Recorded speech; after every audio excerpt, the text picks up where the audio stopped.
দর্শক আমরা দেখছিলাম এখানে বেশ সুন্দর তিনটি বাচ্চা সংগ্রহ করছে মাজল ভাই। মাজল ভাই আসসালামু আলাইকুম, কেমন আছেন?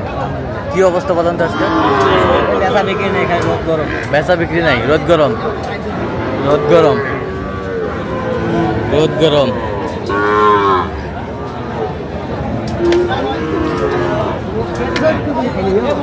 তিনটাই? আচ্ছা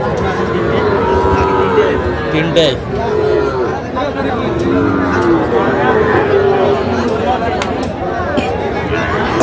পার পিস কত? চাইলে ভাই 45, বিক্রি একবার 42। কেউ যদি নিতে চায় দেওয়া যায় ভাই। নাম্বার বলুন। 0176 হ্যাঁ 50 হ্যাঁ 29 হ্যাঁ 52। আচ্ছা এই নাম্বার কত?